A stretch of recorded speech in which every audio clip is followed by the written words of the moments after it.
Le mois dernier, lors du vol QF127, une rencontre surprenante a eu lieu à bord du vol en provenance de Sydney à destination de Los Angeles. Ce n'était pas un vol ordinaire.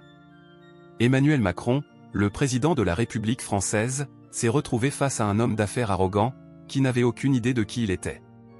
Ce qui s'est passé lors de ce vol montrera un côté de Macron que peu de gens ont vu. Macron monta dans l'avion avec son costume élégant et son air caractéristique de calme et de détermination. Il attira quelques regards curieux en se dirigeant vers son siège en première classe. C'est alors que les cris commencèrent. « Hé, pauvre homme, c'est mon siège, dégage !» Derek Langston, un homme d'affaires déjà stressé après une réunion ratée, se tenait dans l'allée. Il n'avait pas encore reconnu Macron, mais son frustration avait trouvé une cible. Macron leva les yeux, son regard calme, et répondit « Bonjour, monsieur. Vous permettez qu'on vérifie vos billets ?» Le visage de Derek rougit. « Vérifier les billets ? Regarde tes vêtements, tu n'as rien à faire en première classe. Tu es clairement un passager économique déguisé. » Macron prit son billet, et c'est à ce moment-là que tout changea. Il tourna doucement le billet, et plusieurs passagers cachèrent leur sourire. Le siège de Derek était le numéro 9, pas le numéro 6. « Je me fiche de ce que dit le billet, » lança Derek. « Et quelqu'un comme toi ne peut pas se permettre la première classe. T'as dû vendre ton ranch pour t'acheter ce billet. » L'hôtesse de l'air s'avança alors. « Monsieur, votre siège est. »« Mais tu sais qui je suis ?» coupa Derek.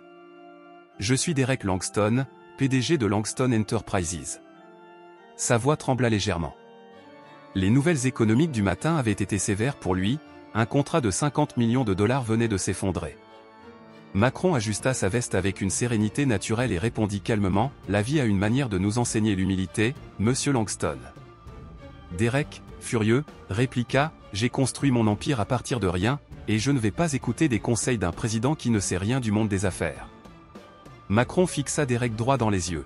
« Peut-être que vous devriez reconsidérer votre approche, monsieur. » La tension monta rapidement. Derek devint encore plus furieux, « Écoute, espèce de... » Puis s'arrêta net en voyant une mère couvrir les oreilles de son enfant. « Première classe, c'est pour les gens vraiment réussis, pas pour des politiciens qui se croient spéciaux juste parce qu'ils occupent une fonction, » dit Derek. Macron se leva lentement, une aura calme mais puissante émanant de lui. « Le succès ne se mesure pas à l'apparence, monsieur. Parfois, cela se mesure à la manière dont vous traitez les autres quand personne ne regarde, dit-il. » Derek rit d'un rire sarcastique, « Oh, épargne-moi tes conseils de président. Tes costumes coûtent probablement moins que mes chaussures. » Un jeune garçon derrière eux, reconnaissant Macron, sortit son téléphone pour filmer discrètement, et une vague de reconnaissance se propagea à travers la cabine. « Mais tu devrais peut-être vérifier tes réseaux sociaux, ami, dit Macron. Derek pâlit en voyant que l'entreprise de Langston était en chute libre en bourse. « Et qui êtes-vous » demanda-t-il. « Je suis juste un homme qui a appris que le vrai pouvoir ne réside pas dans l'ego, mais dans la capacité de servir les autres, » répondit Macron avec un sourire. Derek commença à comprendre qui il avait insulté.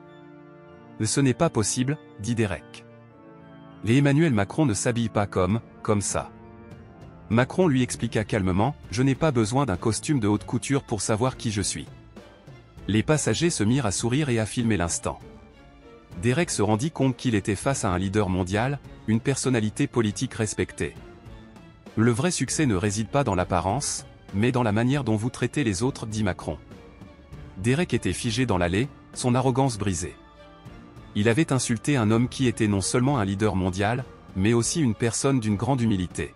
« J'ai passé ma vie à servir mon pays et à représenter les intérêts des citoyens, dit Macron. Mais les batailles les plus importantes ne se livrent pas dans des salles de réunion. Elles se livrent contre notre propre ego. » Derek murmura, « Je suis fini, tout est en train de s'effondrer. » Macron répondit, « Tu sais, la journée n'est pas perdue. Le vrai redressement commence par admettre nos erreurs. »